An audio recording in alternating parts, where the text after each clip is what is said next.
الحمد لله نحمده ونستعينه ونستغفره ونؤمن به ونتوكل عليه ونعوذ بالله من شرور أنفسنا ومن سيئات أعمالنا من يهده الله فلا مضل له ومن يضلله فلا هادي له ونشهد أن لا إله إلا الله وحده لا شريك له ونشهد أن سيدنا ونبينا وشفيعنا وحبيبنا وحبيب ربنا سيدنا محمدا صلى الله عليه وسلم. أعوذ بالله من الشيطان الرجيم. بسم الله الرحمن الرحيم. إن الله لا يغير ما بقوم حتى يغيروا ما بأنفسهم. صدق الله مولانا العلي العظيم. درود شریف پڑھ لیجیے. اللهم صل على سيدنا مولانا محمد وبارك وسلم. بھئی درود شریف کی آواز نہیں آ رہی ہے. ماشاءاللہ آپ لوگ سخی لوگ ہو. سخی لوگ درود پڑھتے ہیں، بخیل لوگ درود نہیں پڑھتے ہیں. البخیل من لم یصلی علیہ. ہمارے آقا نے فرمایا کہ بخیل وہ ہیں جو مجھ پہ درود نہیں پڑھتا ہے. تو پڑھیے بہت محبت اور جذبے کے ساتھ ہم اپنے آقا جناب نبی کریم صلی اللہ علیہ وسلم کی بارگاہ میں درود پاک پڑھتے رہیے. میں ابھی مقدمے کے طور پہ ایک بات یہ کہہ کر علماء کی بات کر کے پھر ہم کچھ باتیں گفتگو کریں گے. اور بیانات تو ہم سنتے رہتے ہیں لیکن ہمیں کچھ طے کرنا ہے. وقت ہمارے سر کے اوپر آہستہ آہستہ اپنی کروٹیں بدل رہا ہے اور اگر ہم غفلت میں زندگی گزارتے چلے گئے تو پھر ہماری نسلوں کے لیے بہت مشکل وقت آ سکتا ہے. ہم اپنے بچوں کے لیے روٹی روزی کھانا پینا مکان دکان سارے اسباب کی فکر کرتے ہیں تو ہمیں اپنے بچوں کی دین اور آخرت کی بھی فکر کرنا بہت ضروری ہوگا. اس وقت جب کہ ان کے اوپر کہیں ایسا نہ ہو کہ ایمان کو چھیننے والے بادل بہت زیادہ گھیرا جائے. اس وقت یہ بچے مشکلات کا سامنا کرتے نہ ہو جائے. اس لیے درود پاک پڑھیے. نبی اکرم صلی اللہ علیہ وسلم پر درود پڑھنے کا آپ کو تصور کیجئے کہ آپ نے درود پاک پڑھا اور یہ آپ کا درود پاک نبی اکرم صلی اللہ علیہ وسلم کے پاس پہنچتا ہے تو آپ کے نام کے ساتھ وہاں پر سلام پیش کیا جاتا ہے اور میرے آقا ہمیں اپنے نام کے ساتھ سلام واپس لوٹاتا ہے. اس سے بڑھ کے کیا ہو سکتا ہے درود کا فائدہ؟ ہم تو بہت سارے درود شریف کی فضیلتیں بیان کرتے ہیں لیکن اس سے بڑھ کے کیا ہو سکتا ہے کہ ہمارا نام لے کر سید الکونین محمد عربی صلی اللہ علیہ وسلم ہمیں واپس سلام کہے. اس سے کچھ بڑھ کر نہیں ہو سکتا ہے. بہرحال علماء کرام یہاں پر تشریف فرما ہیں اور دیکھیے میں آپ کو بہت عاجزانہ درخواست کروں گا. میں نے ہمارے بروڈا میں بہت بیانات کیے، بہت جو ہے لوگوں پر زور دیا کہ آہستہ آہستہ یہ علماء کا طبقہ جو ہے کم ہوتا جا رہا ہے. مدارس اسلامیہ کی طرف لوگوں کا ذہن ہٹتا جا رہا ہے. میں آپ کے سامنے دونوں باتیں رکھوں گا اس لیے کہ میں نے خود بھی جو ہے دینی تعلیم اور دنیاوی تعلیم اور LLM تک ایڈوکیٹ تک اور میرے انڈر میں 11 ایڈوکیٹ کام کرتے ہیں.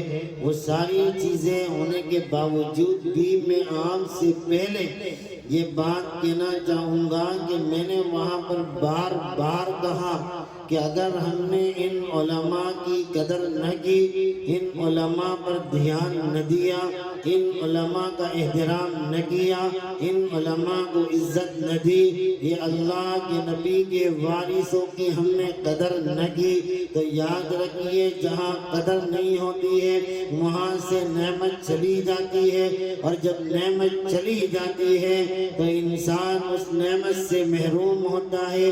اگر نعمت کھانے پینے کی چلی جائے تو وہ محرومی نہیں ہے، اگر دنیا کی نعمت چلی جائے تو وہ محرومی نہیں ہے، لیکن قرآن و حدیث کی نعمت چلی جائے تو وہ ہمیشہ کے لیے محرومی ہے۔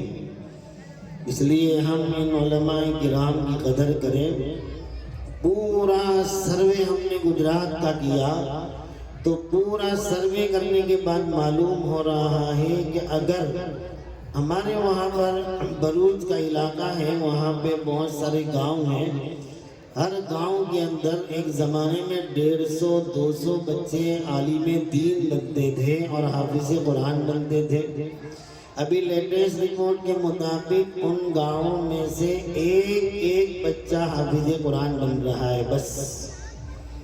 جہاں پر 150-200 بچے حافظ بنتے تھے وہاں پر ایک بچہ 2 بچہ حافظ اور عالم بن رہا ہے۔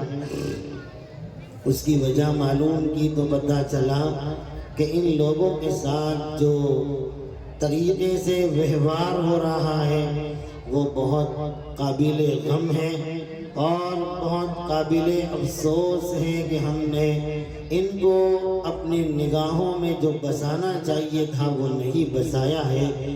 ڈر لگتا ہے اس بات کا کہ کہیں اللہ ہم سے آخرت کا علم چھین نہ لے۔ حضرت مولانا عمر صاحب پالنپوری رحمت اللہ علیہ کی مجلس میں ایک زمانے میں بیٹھے تھے ہم، حضرت روتے روتے آسمان کی طرف دیکھتے دیکھتے کہہ رہے تھے مجھے بہت ڈر لگتا ہے کہ کہیں اللہ ہم سے ایمان چھین کر دوسروں کو نہ دے دے۔ میں اسی بات پر آپ سے گفتگو کروں گا، میں اسی ٹاپک پر آپ سے گفتگو کروں گا کہ آج کے دور میں اگر اب ہم نے اس ایمان کی، اس قرآن کی، اس حدیث کی قدر نہ کی تو سمجھئے کہ اب ہمارے لیے موقع نہیں دیا جائے گا۔ میں بہت کھل کر نہیں کہنا چاہتا ہوں، لیکن آپ سب جانتے ہیں کہ بار بار بادل گھیرا رہے ہیں، بار بار آپ کے سامنے ایمان سوز باتیں آ رہی ہے، بار بار آپ کے قرآن پر حملہ ہو رہا ہے، بار بار آپ کی شریعت کے خلاف باتیں ہو رہی ہے، لیکن نہ جانے مسلمان کون سی غفلت میں پڑا ہے، مسلمان کون سی دنیا میں کھو گیا ہے۔ جن کے پاس قرآن نہیں ہے، جن کے پاس نبی نہیں ہے، جن کے پاس حدیث نہیں ہے، جن کے پاس سچا مذہب نہیں ہے، انہوں نے اپنی زندگیاں وقف کر دی ہے، انہوں نے قسمیں کھا لی ہے کہ ہم اپنے مذہب کو آسمانوں پر لے جائیں گے۔ اور جس قوم کو اللہ نے آسمان سے مذہب دیا تھا، جس قوم کو اللہ نے سچا اور پکا نبی محمد عربی عطا فرمائے، وہ قوم غفلت کی نیند سو رہی ہے۔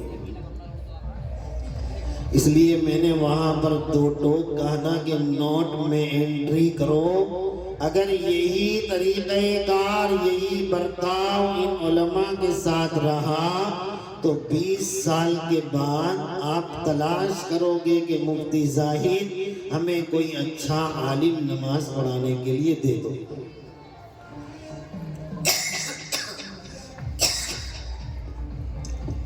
اس لیے ہم نیت کریں انشاءاللہ کہ ان علماء کی قدر کریں گے، ہم کریں گے انشاءاللہ۔ یہ بچوں کو پڑھاتے ہیں، دیکھیے یہ بہت مشکل کام ہے نا۔ ماشاءاللہ آپ کے بچے ہیں کہ نہیں ہیں؟ سب کے بچے ہیں؟ ابھی تو کم ہو گئے نا بچے، تھوڑے تھوڑے بچے ہوں گے۔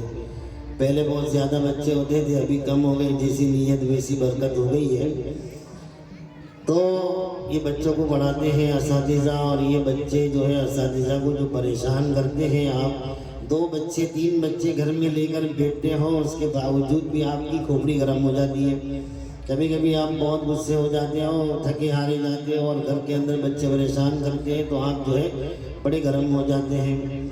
الگ اسلامی طریقے بہت اچھے ہیں، اس کو ہم سیکھیں۔ رسول اللہ صلی اللہ علیہ وسلم جب گھر میں تشریف لاتے تھے تو مسکراتے ہوئے آتے تھے۔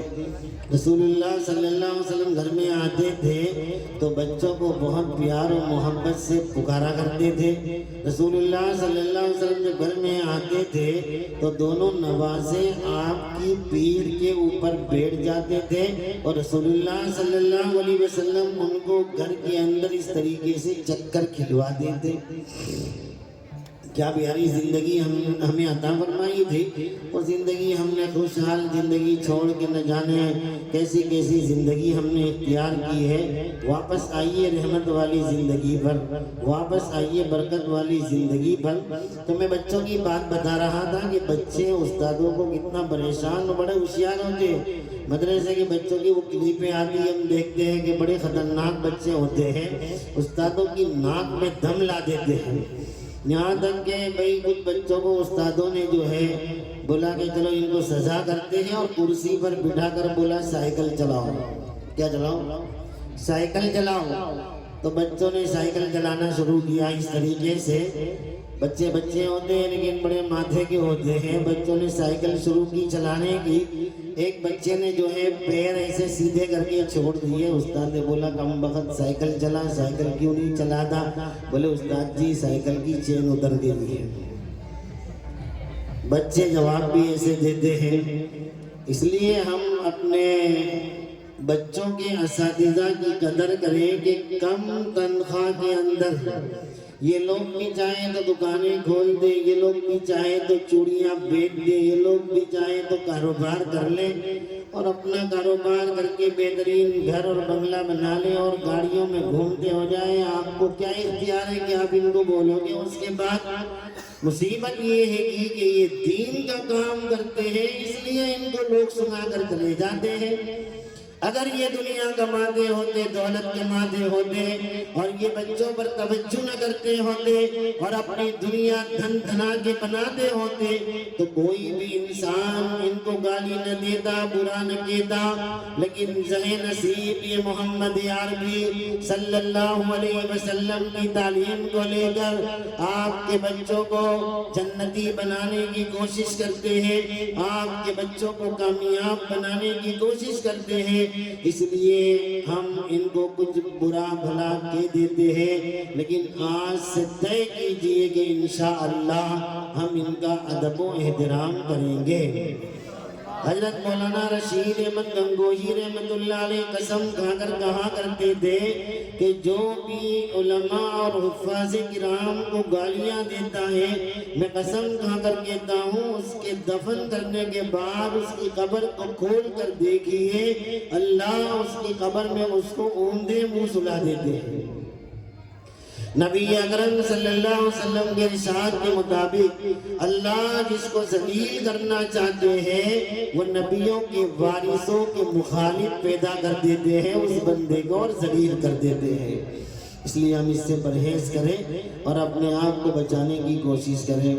مولوی لوگوں کو ہم ایک الگ نگاہ سے دیکھیں کہ بھئی یہ لوگوں کو یہ بھی انسان ہیں، ان کی بیوی بچے ہیں، سب کچھ ہے، اس کے باوجود بھی پاگلوں کی طرح بھئی اسکول بنانی ہے، مدرسہ بنانا ہے، بچوں کو پڑھانا ہے، چندہ لینے چلے آتے ہیں، لوگوں کے سامنے بھیک مانگتے ہیں۔ کبھی دیکھ کر آنکھوں سے آنسو آتے ہیں کہ رب کریم یہ چاہتے تو اپنے کاروبار سے اپنے بچوں کو کھلا پلا لیتے، لیکن کچھ بچوں کے لیے یہ لوگوں کے سامنے بھیک مانگتے ہیں۔ ان کے سینے میں قرآن ہے لیکن پھر بھی لوگوں کے سامنے ہاتھ پھیلاتے ہیں، ان کے سینے میں حدیث ہے اس کے باوجود بھی یہ لوگوں کے سامنے ہاتھ پھیلاتے ہیں۔ وہ کس کے لیے پھیلاتے ہیں؟ کیا اپنے لیے پھیلانا ہوتا تو بہت سارے راستے تھے کمانے کے، کیوں تمہارے در پہ آ کر بھیک مانگتے، کیوں تمہارے در پہ آ کے بچوں کے لیے پیسہ مانگتے؟ بلکہ اللہ نے انہیں کوئی فکر دے دی ہے، ایک پاگل پن دے دیا ہے کہ امت کے بچے کہیں ضائع نہ ہو جائے، امت کہیں برباد نہ ہو جائے، اور قیامت کے دن محمد عربی صلی اللہ علیہ وسلم کے سامنے ہمیں کھڑا ہونا ہے۔ پوچھیں گے آقا کہ تم کو میرا وارث بنایا گیا تھا، تم نے ہمارا میری امت کے لیے کیا کیا تمہیں معلوم نہ تھا، میں نے اپنی امت کے لیے کیا نہیں کیا تھا، میں نے اپنی امت کے لیے پتھر کھائے تھے، میں نے اپنی امت کے لیے مار کھائی تھی، میں نے اپنی امت کے لیے گالیاں کھائی تھی، میں نے اپنی امت کے لیے یہ سنا تھا کہ محمد شاعر ہے، محمد شاعر ہے، محمد مجنون ہے، نعوذ باللہ۔ لوگ کہتے تھے لوگوں اس کی بات نہ سننا، یہ پاگل ہے، نعوذ باللہ۔ لوگ میرے بچوں کو باہر سے بھگا دیا کرتے تھے گھر کے اندر کہ اے بچوں محمد کے تمہیں باہر کھیلنے کی اجازت نہیں ہے۔ میں نماز پڑھتا تھا تو میرے اوپر اونٹ کی اونجڑی رکھ دی جاتی تھی، میری ننھی منی فاطمہ آ کر اس اونٹ کی اونجڑی کو دھکے مارتی تھی اور لوگوں سے کہتی تھی تمہارا ناس ہو، میرے ابو کو کیوں تکلیف دیتے ہو۔ میرے گلے میں رسی ڈال کر لوگوں نے کھینچی ہے، لوگوں نے مجھے بہت ستایا ہے۔ شعبہ ابی طالب میں 3 سال تک میرا بائیکاٹ کیا ہے اور میرا بائیکاٹ ایسا ہوا یہاں تک کہ کھانے پر بھی پابندیاں لگائی جانے لگی۔ رات کی تنہائیوں میں سیدہ کائنات ہماری امی جان سیدہ خدیجہ کی بیٹیاں زینب اور رقیہ ام کلثوم کبھی کبھی پتے چبا کر رات کو سو جایا کرتی تھی۔ اے باپ بتا تیرے سینے پہ ہاتھ رکھ کے، اے ماں بتا تیرے سینے پہ ہاتھ رکھ کے، تیری بیٹی نے کبھی رات کو پتے چبائے ہیں؟ تیری بیٹی نے کبھی رات کو پتیاں چبائی ہے؟ کیا تیری بیٹی رات کو دودھ کے لیے ترسی ہے؟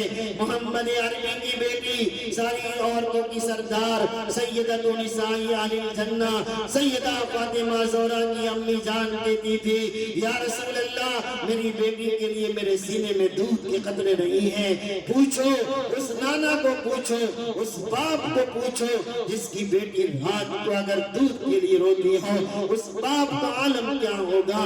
صلاۃ و سلام ہو محمد عربی صلی اللہ علیہ وسلم پر جنہوں نے اپنی جوان بیٹیوں کو پتے چباتے دیکھا۔ ارے دل پھٹ جائے تمہارا میرا، ارے میرے آنسو بہہ جائے اگر میری بچی کو کوئی پتا چباتے دیکھ لے، قسم خدا کی پورے محلے میں گاتا پھرے کہ اے لوگو آج میری لاڈلی بیٹی نے پتے چبا کر رات گزاری ہے۔ وہ محمد رسول اللہ جس کے لیے اللہ نے سب کچھ بنایا تھا، جس کی انگلیوں میں سے دودھ نکلتا ہے، جس کی انگلیوں میں سے پانی نکلتا ہے، جس کے اشاروں سے چاند کے ٹکڑے ہوتے ہیں، وہی محمد عربی چاہتے آسمانوں کو اشارہ کرتے، زمین پر پیر لگا دیتے، دودھ کی نہریں بہ جاتی۔ لیکن یاد دلانا تھا اے امت کے نوجوانوں، اے امت کے بچوں، اے امت کے لوگوں، محمد عربی صلی اللہ علیہ وسلم نے اپنی بچیوں کی بھی قربانیاں دی ہیں اور انہوں نے اپنے بچوں کو تڑپتا دیکھا ہے، انہوں نے اپنے بچوں کو بھوکا دیکھا ہے، انہوں نے اپنے بچوں کو رات میں نیند میں پاسے پلٹتے ہوئے دیکھا ہے، ان کی آنکھوں میں آنسو تھے لیکن ایک ہی جواب تھا اے خدیجہ صبر کر لے، اے خدیجہ صبر کر لے۔ ہمیں وہ سوال کریں گے کہ لوگوں میرے گھر کی بچیوں کو، میری بیوی کو، میرے خاندان کو 3 سال تک بائیکاٹ کا سامنا کیا گیا، لوگ بات نہیں کرتے تھے، لوگ ملاقات نہیں کرتے تھے، میری بیٹیاں اپنے باپ کے ساتھ رہ کر آپ تصور نہیں کر سکتے ہیں کیسی زندگی انہوں نے وہ 3 سال کی نکالی تھی۔ محمد عربی صلی اللہ علیہ وسلم اے نوجوان بچوں تمہیں پوچھیں گے، اے بیٹیوں تمہیں پوچھیں گے، میری زینب نے زندگی بھر کوئی اچھے کھانے اور اچھے کپڑے نہیں پہنے، وہ تمہارے لیے نہیں پہنے، میری فاطمہ نے اچھے کھانے نہیں کھائے، وہ تمہارے لیے نہیں کھائے، میری رقیہ بہت دور حبشہ کی طرف میدان میں ریت میں چلتی چلتی حبشہ پہنچی تھی، رات کی تنہائیوں میں ہماری امی جان پوچھا کرتی تھی کہ میری رقیہ کہاں ہوگی، میری رقیہ کس عالم میں ہوگی، کیا ضرورت تھی رقیہ کو جس کے بدن میں خون تھا محمد رسول اللہ کا، جس کے بدن میں ساری کائنات کے نبی کا خون تھا، اس بیٹی کو کیا ضرورت تھی اتنی دور حبشہ جانے کی اور وہاں سے مدینہ جانے کی اور یہ ساری قربانیاں دینے کی، کیا ضرورت تھی سیدہ کائنات فاطمہ زہرا کو کہ ابا جی نے جب جب کہا ابو ایوب ایک روٹی میں گوشت کا ٹکڑا رکھ کے کہا جاؤ میری لاڈلی بیٹی فاطمہ کو یہ کھانا پہنچا دو.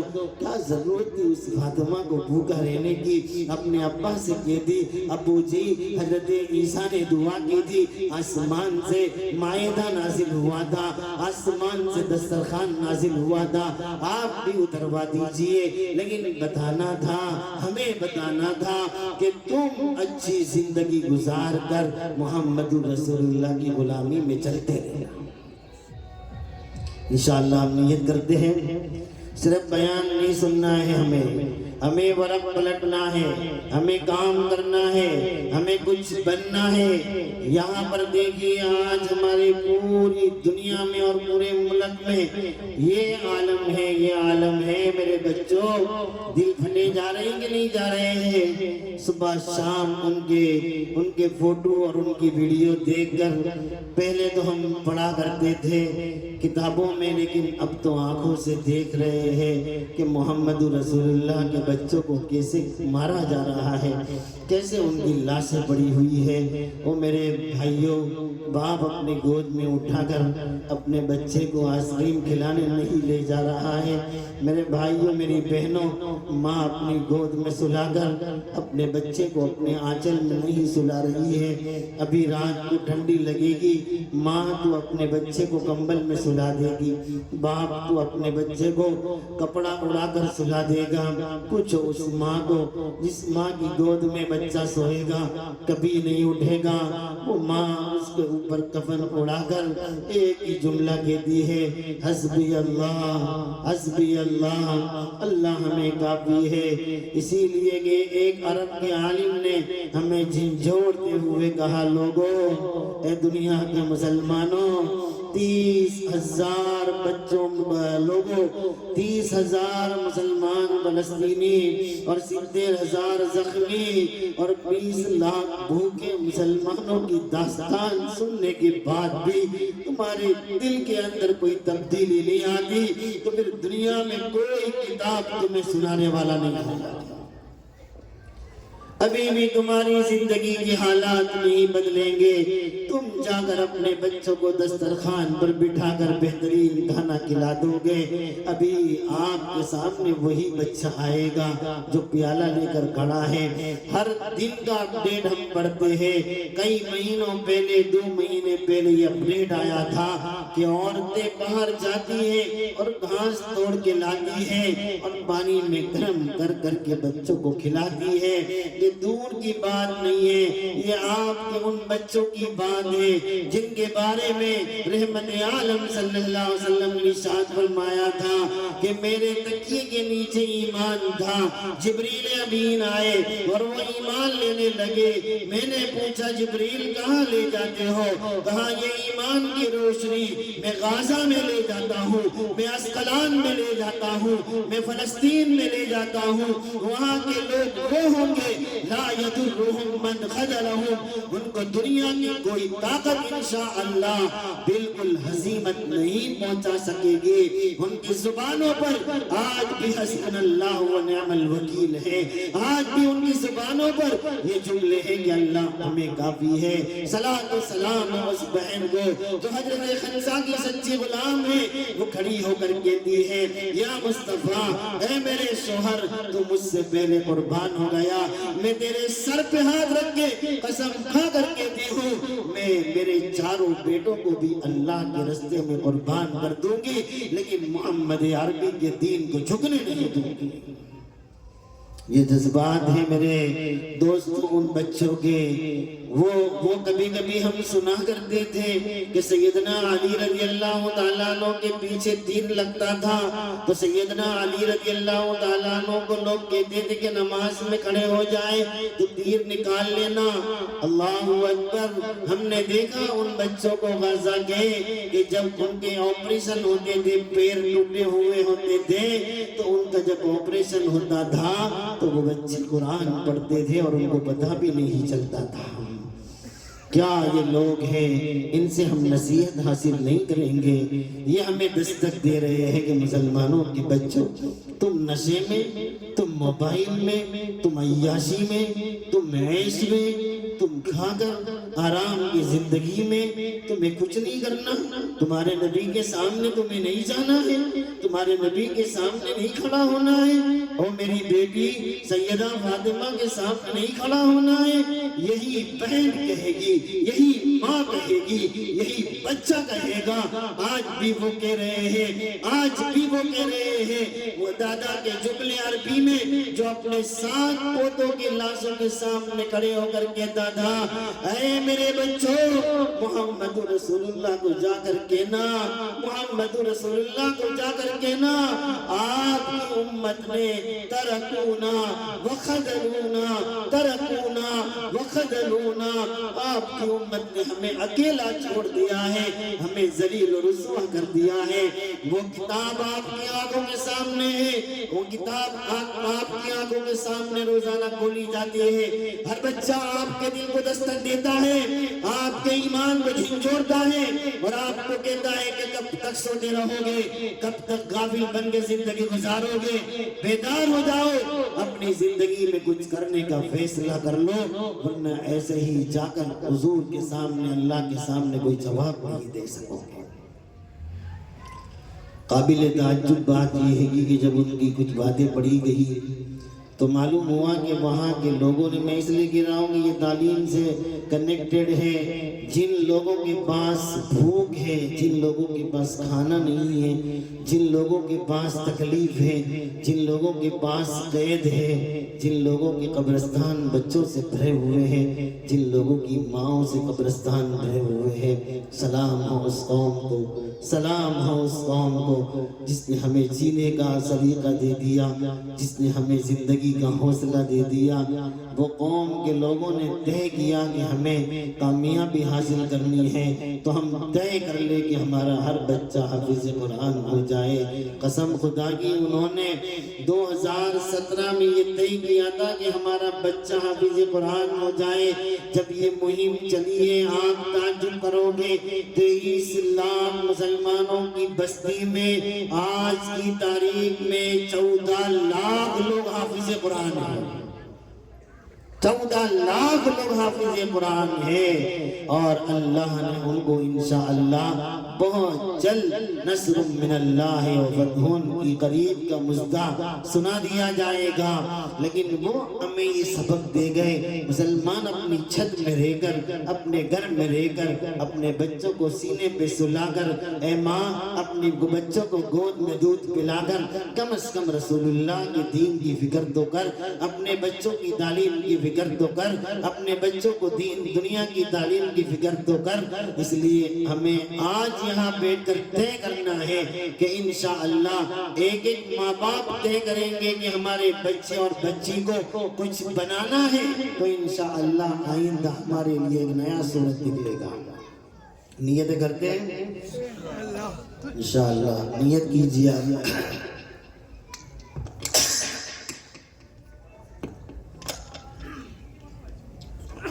جی تو میں اپنا مضمون کہہ رہا تھا ان علماء کے بارے میں۔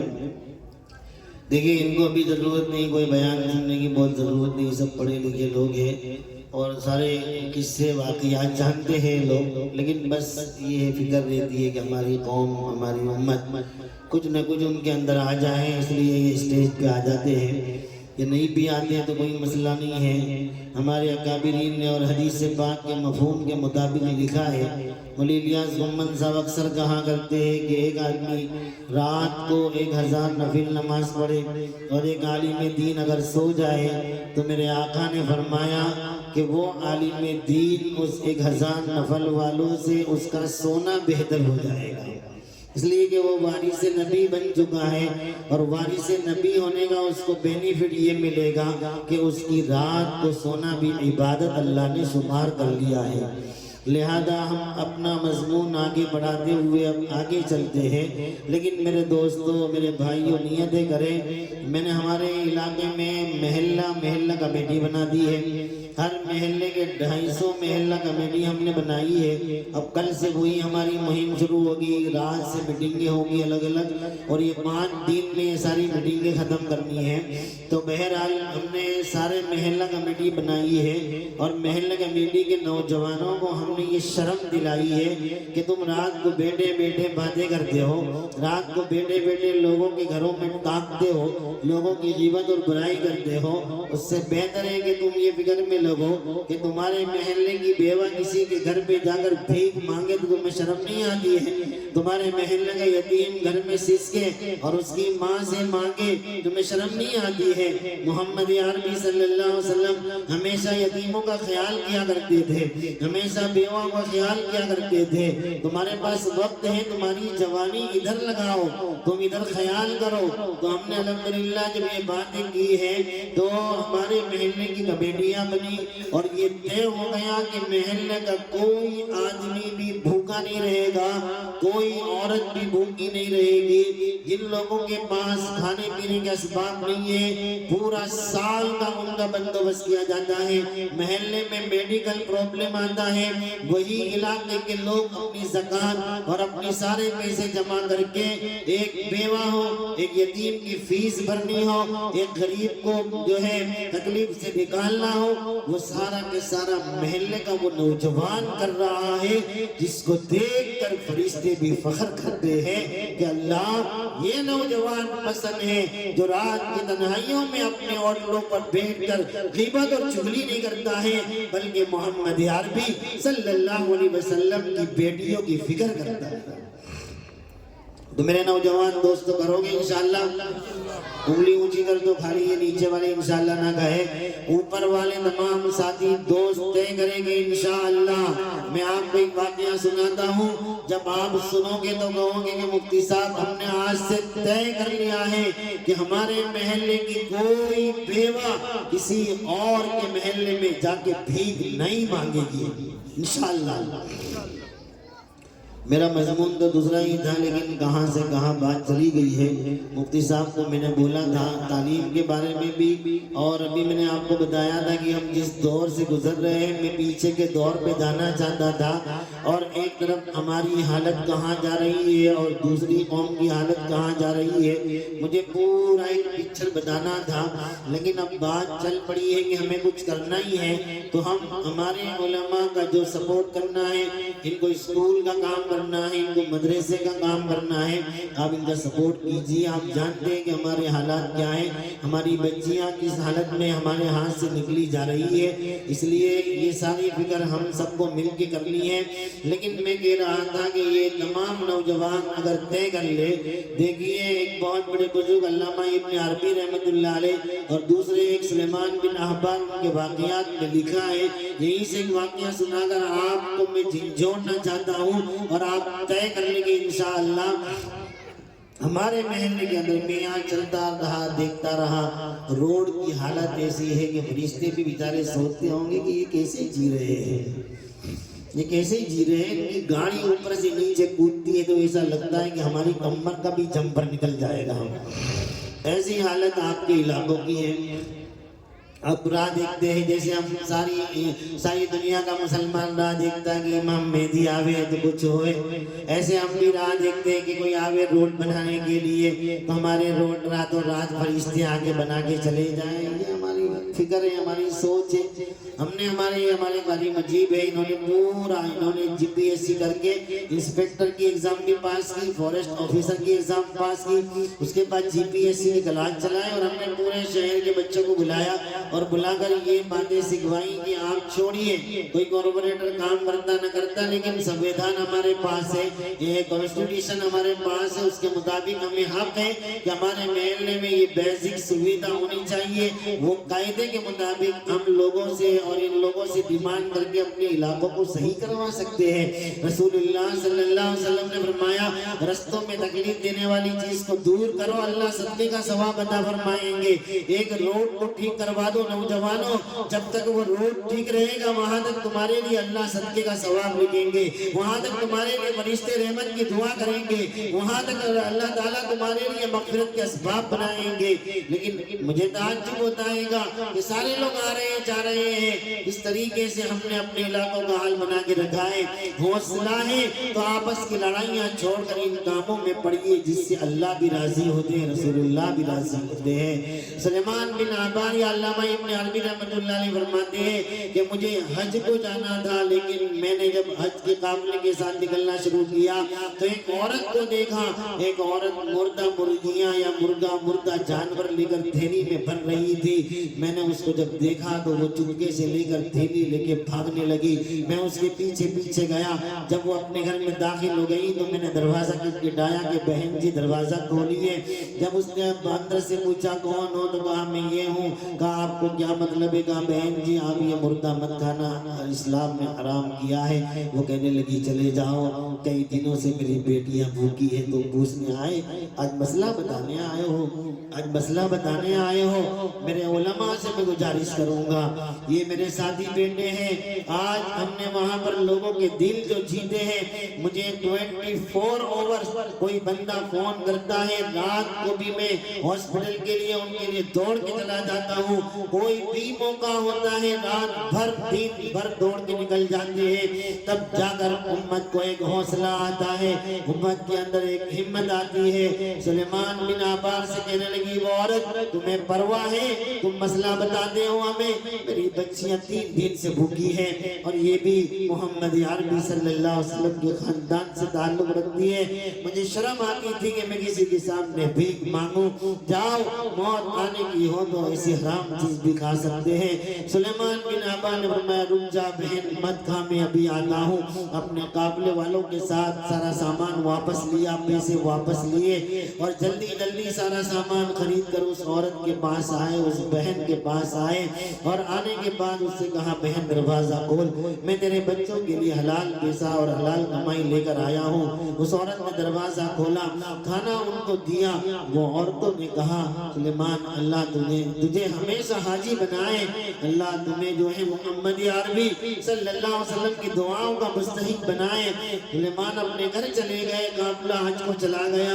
قافلہ حج سے واپس آیا تو لوگ کہنے لگے سلیمان ہم نے تم کو مزدلفہ میں دیکھا، تم کو ہم نے کعبے میں دیکھا۔ وہ کہنے لگے میں تو آیا ہی نہیں تھا، انہوں نے خواب میں دیکھا۔ رحمت عالم صلی اللہ علیہ وسلم فرما رہے ہیں کہ سلیمان تم نے میرے بچوں کا پیٹ بھرا ہے، میں بہت خوش ہوں۔ تم نے میرے بچوں کو جو تھیلی دی تھی، پیسے دیے تھے، وہ امانت میں نے واپس دے دی ہے، تمہاری امانت تمہیں مل جائے گی۔ اور سلیمان سنو اللہ نے تمہارے اس عمل کی برکت سے ایک فرشتہ پیدا کر دیا ہے جو قیامت تک تمہارے لیے حج کرے گا۔ وہ لوگ کہنے لگے ہم نے تم کو یہاں دیکھا وہاں دیکھا۔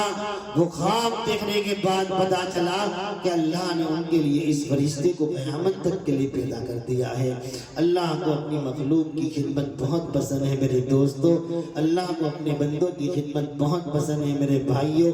اس لیے آج کے پروگرام میں ہم 2 باتیں طے کرتے ہیں۔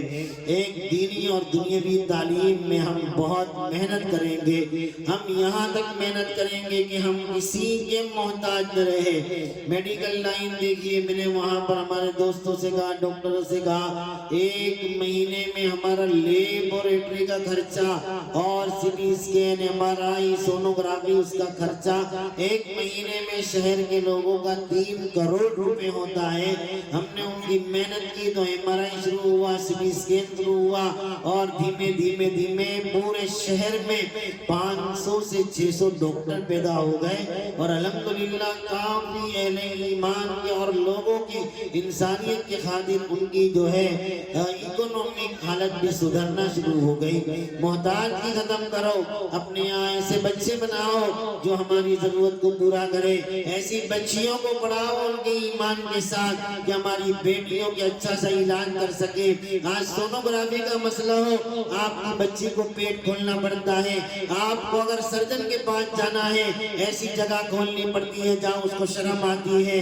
آپ کے پاس وہ بیٹیاں ہیں، وہ بچیاں ہیں جن کے پاس نور زبان کے ساتھ ساتھ علم کی طاقت بھی ہے، ایسے بچوں کو آگے بڑھائیے، اور مفتی صاحب کی محنت جو رہی ہے اس کو بھی سپورٹ کیجئے تاکہ یہ بچیاں آگے جا کر امت مسلمہ کی ماؤں کی خدمت کر سکے، ان کے حجاب کی حفاظت کر سکے، ان کے اسلام و ایمان کی حفاظت کر سکے، اور زندگی بھر ہم کسی کے محتاج نہ رہے، ایسی ہمیں زندگی گزارنی ہے۔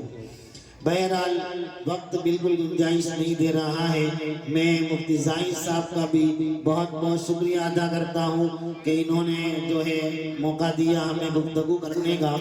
میں نے بھی کہا تھا لیکن جو ہے وقت کافی کم ہو گیا، پروگرام ہمارا ایسا تھا کہ 9 بجے ہم شروع کر دیتے تو 1 گھنٹہ آپ سے اچھی سی جو ہے بے تکلف بھی گفتگو ہوتی، آپ سے کچھ سوال جواب بھی ہوتے اور اچھے سے کچھ بات کرنے کا ارادہ تھا، لیکن پھر وہی وقت جو ہے تقدیر کا لکھا ہوا 9:30 بج گیا۔ اس سے پہلے بھی ایسا ہی ہوا تھا، بیچارے بہت محنت کرتے تھے کہ بھئی اسی طریقے سے کچھ بھی کر کے وقت سیٹ ہو جاوے، لیکن وقت سیٹ نہ ہو سکا، بلکہ تقدیر نے پھر وہی ان کو 9:30 بجے یہاں لا کے کھڑا کر دیا، اس لیے پونا گھنٹہ لگ بھگ ہم کو ملا ہے۔ تو میں آپ سے بہت عاجزانہ گزارش کروں گا کہ ہمیں دنیا میں بھی کامیاب ہونا ہے، ہمیں آخرت میں بھی کامیاب ہونا ہے، کچھ پلاننگ کیجئے، کچھ سوچئے۔ دیکھیے آپ کے سامنے میں نے واقعات، ابھی میں آپ کو ایک خط پڑھ کے سنا تھا، جو خط عربی میں لکھا ہوا ایک فلسطین کے عالم کا خط تھا، آپ کا کلیجہ ہل جائے گا، آپ کے جو ہے رونگٹے کھڑے ہو جائیں گے اس خط کو سننے کے بعد، لیکن اتنا وقت نہیں ہے کہ اتنا لمبا خط آپ کو سنایا جائے، لیکن مختصر میں انہوں نے امت مسلمہ کو یہ پیغام دیا تھا اس وقت جب ٹھنڈی شروع ہو رہی تھی، اس وقت انہوں نے ایک خط لکھا تھا ایک عالم کو، اس میں لکھا تھا کہ مسلمانوں کو بتا دینا کہ کچھ مسلمان بچے بھائی بہن مظلوم کی زندگی گزارتے ہیں، ہندوستان کے مسلمانوں کو تو اللہ نے رحمت ہی رحمت دی ہے، ہم کہتے حالات میں ہیں، آپ کے ملک کی طرح کوئی ملک نہیں ہے، آپ کے ملک کی طرح کوئی سیف ملک نہیں ہے، ہمیں اس ملک کو اور آگے بڑھانا ہے، اس ملک میں ہم کسی کو جو ہے نفرت کی نگاہوں سے دیکھے بغیر اپنے کام کو آگے کرتے چلیں۔ ہمارے اکابرین میں حضرت مولانا علی میاں صاحب رحمت اللہ علیہ اکثر فرمایا کرتے تھے، میں پوری دنیا میں جاتا ہوں لیکن جب ہندوستان میں آتا ہوں تو مجھے لگتا ہے کہ سب سے بہتر ملک میں آ گیا۔ علامہ اقبال جیسے ساری دنیا میں گھومے تھے، مکہ مدینہ کی عظمت کو چھوڑ کے ان کو بھی کہنا پڑا سارے جہاں سے اچھا ہندوستان ہمارا، ہم بلبلے ہیں اس کے، یہ گلستاں ہمارا، یہ ملک پہ اللہ کے رسول کی نگاہیں ہیں، اس ملک پہ اللہ کی رحمتیں ہیں۔ آج آدھی رات کو ہمارے بچے اور بچیاں دوڑ بھاگ کے نکل جاتے ہیں، اس ملک سے محبت کیجئے، اس ملک کے اندر ہم ترقی میں کون سا کردار ادا کر سکتے ہیں وہ آگے بڑھنے کی کوشش کیجئے۔ یہ سوشل میڈیا پر نفرتوں کے ذریعے سے ہم بے باک نہ ہو جائیں اور نفرتوں کا ماحول نہ بنائیں، تھوڑے لوگ ہیں جو نفرت کرتے ہیں، ورنہ آپ کاروبار کس سے کرتے ہو، آپ تجارت کس سے کرتے ہو، آپ کے تعلقات کس سے بنتے ہیں، آپ کے میجورٹی کس کی ہے۔ آج بھی وہ ہندو قوم موجود ہے جن کے اندر بہت نرم دل موجود ہے، آج بھی ساری دنیا پورے ملک میں لوگ پرچے نکالتے ہیں کہ مسلمانوں کی دکانوں سے سودا نہ لو، پھر بھی وہ آپ کی دکانوں پر آ کر سودا لیتے ہیں۔ ہماری ذمہ داری ہے کہ ہم سوشل میڈیا کی نفرتوں کی باتوں کا جواب محبت سے دینا شروع کریں، انشاءاللہ اللہ یہ محبت و اخلاق سے پورے ملک کے حالات کو بدل دے گا۔ اس لیے ہم بہت بھلے طریقے سے اپنا مائنڈ بنائیں، پوزیٹیو مائنڈ بنائیں اور پڑھائی لکھائی کریں، اپنے حقوق کو مانگنے کی طاقت قلم کے ذریعے سے پیدا کریں، جذبات کو چھوڑ کے قلم کو ہاتھ میں لیجئے اور قلم کے ذریعے سے اپنے حقوق کو مانگیے، اپنی دنیا بھی اچھی بنائیے، اپنی آخرت بھی اچھی بنائیے۔ بہرحال وقت ہو چکا ہے، ہم سب انشاءاللہ طے کرتے ہیں یا علماء کی موجودگی میں طے کرتے ہیں، اگلے 1100 برس میں ہمارا ایک عالم دین ہوتا تھا تو وہی ڈاکٹر ہوتا تھا، ہمارا ایک عالم دین ہوتا تھا وہی انجینئر ہوتا تھا، ایک عالم دین ہوتا تھا وہی بہت بڑا سائنٹسٹ ہوتا تھا۔ پوری کتاب لکھی گئی ہے کہ مسلمانوں کے سائنٹسٹ علامہ راضی ہو کہ امام غزالی ہو کہ ابو علی ہو، جو لوگ بھی ہو اپنے زمانے کے بڑے عالم تھے، لیکن اپنے زمانے کے بڑے سائنٹسٹ بھی تھے، بڑی میتھس کی جو ہے ایجاد کرنے والے بھی تھے۔ آپ دیکھیے وہاں علم کے ساتھ ساتھ دنیا کی تعلیم کے ساتھ دین کی تعلیم بھی تھی۔ ہمارے لیے آج کا دور یہ پکار رہا ہے کہ تمہارے بچوں کو دونوں رستوں سے آگے بڑھائیے، انشاءاللہ حالات بدلیں گے۔ آج کا زمانہ علم کا ہے، علم کی طاقت کو بڑھائیے، حالات بدل جائیں گے۔ میں اکثر مثال دیا کرتا ہوں، ایک آدمی پڑھ کے لکھ کے جج بنتا ہے اور اس کی قلم کے اندر سے ایک قطرہ نکلتا ہے اور وہ لکھ دیتا ہے کہ آئی ریجیکٹر یور بیل، میں تمہاری بیل کو ریجیکٹ کرتا ہوں۔ ایک قطرے کے ذریعے سے 200 آدمی سلاخوں کے پیچھے چلے جاتے ہیں، اور وہی ایک قطرے سے لکھتا ہے کہ آئی ایم ایکسیپٹیڈ یور بیل، کہ میں تمہاری بیل کو منظور کرتا ہوں۔ 15 برس سے قید خانے میں پڑا ہوا انسان اپنے بچوں میں پہنچ جاتا ہے۔ یہ علم کی طاقت ہے، یہ قلم کی طاقت ہے۔ اس طاقت کو بنائیے، اس طاقت کو بنائیے، پھر دیکھیے حالات بدلتے ہیں کہ نہیں بدلتے ہیں۔ بیٹے بیٹے نہیں ہوگا میرے بھائیوں، بیٹے بیٹے تو نوالہ نہیں ملتا ہے۔ ہماری قوم تو سمجھتی ہے کہ اللہ تعالیٰ آسمان سے آئیں گے اور ہر ایک کے گھر میں پیسے بانٹیں گے اور کھاؤ جلیبی کھاؤ حلوے کھاؤ۔ وہ استاد کی طرح ایک بچہ تھا، وہ بچہ کہنے لگا، استاد نے کہا بیٹا کھانا کھاؤ نہیں تو اللہ مار کے بھی کھلاتے ہیں۔ یہ بچوں میں سے کوئی بچہ ہوگا جو استاد کے سامنے کھڑا ہو کہ استاد آج سے میں کھانا نہیں کھاؤں گا، دیکھتا ہوں اللہ میاں کیسا مار کے کھلاتے ہیں۔ گھر گیا کھانا نہیں کھاتا تھا، امی نے کہا بیٹا کھا لو بریانی بنائیے، نہیں میرے استاد نے بولا ہے کہ اللہ مار کے کھلاتے، میں دیکھتا ہوں اللہ میاں نیچے آ کے کیسا مار کے کھلاتے ہیں۔ وہ تو گیا جنگل میں جا کر بیٹھ گیا، ماں کو بہت رحم آیا تو ماں نے کہا جاؤ ذرا سا بھائی وہ تمہارے بھائی کے لیے بریانی گرم کر کے جھاڑ کے نیچے بیٹھا ہے، وہاں رکھ تو کوئی بھی ہوگا تو بھوک لگی ہے تو کھا لے گا۔ لیکن وہ تو آنکھیں بند کر کے بیٹھا رہا، بریانی کی خوشبو پھیلتی رہی۔ اتنی دیر میں وہاں سے ڈاکو آئے، ڈاکو وہاں سے گزرے تو ان کو بریانی کی خوشبو آئی، ماشاءاللہ بریانی تیار ہے۔ انہوں نے دیکھا ایک بچہ بیٹھا ہے وہ بریانی نہیں کھا رہا ہے، ڈاکوؤں کو لگا کہ بھوک بہت زور سے لگی ہے، خوشبو بھی اچھی آتی ہے، لیکن یہ بچہ بیٹھا ہے کھاتا کیوں نہیں ہے؟ ہو سکتا ہے اس میں زہر ملایا ہو، اس لیے بچے سے ہم ٹیسٹ کرواتے پہلے، اس کے بعد ہم کھا لیں گے۔ بچے سے کہا بیٹا کھانا کھاؤ کہ نہیں کھاؤں گا میں، ارے کھاؤ بیٹا نہیں کھاؤں گا۔ ڈاکوؤں نے ڈانگ نکالی، لکڑی نکالی اور پٹائی شروع کی، کھاتا ہے کہ نہیں کھاتا ہے، کھاتا ہے کہ نہیں کھاتا ہے؟ کہنے لگا اللہ میاں کھاتا ہوں، سچی بات ہے تو مار کے بھی کھلا دے رہا ہے۔ تو بہرحال ہم اس کا انتظار نہ کریں، مار کھانے سے پہلے پہلے کھا لیا کریں تاکہ ہماری عافیت بھی رہے اور ہماری حفاظت بھی رہے۔ اللہ تعالیٰ اس ہونے والے جلسے کو بھی قبول فرمائے، ان علماء کرام کی حاضری کو قبول فرمائے، اللہ تعالیٰ آپ تمام کے آنے کو قبول فرمائے۔ پھر سے میں نوجوانوں سے کہوں گا کہ آپ طے کر لیجئے ہمارے محلے میں محلہ کمیٹی بنائیے، اور بنانے کے ساتھ بچوں کے دین دنیا کے ساتھ اپنے محلے کی بیوہ، محلے کے غریب، محلے کے مجبور لوگوں کے آپ جو ہے مددگار بن جائیے۔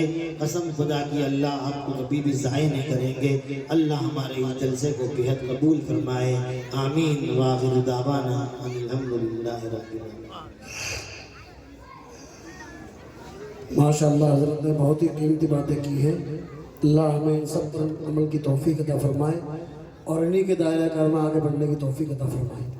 جو انعام ہم نے بچوں کو تقسیم کیا ہے اس کی مختصر تفصیل یہ ہے کہ حافظ ہونے والے بچوں کو ایک جوڑی کپڑے، ٹوپی، رومال، قرآن، مسائل نماز، مسائل امامت، مسائل سجدہ سہو اور ایک بیگ دیا گیا ہے۔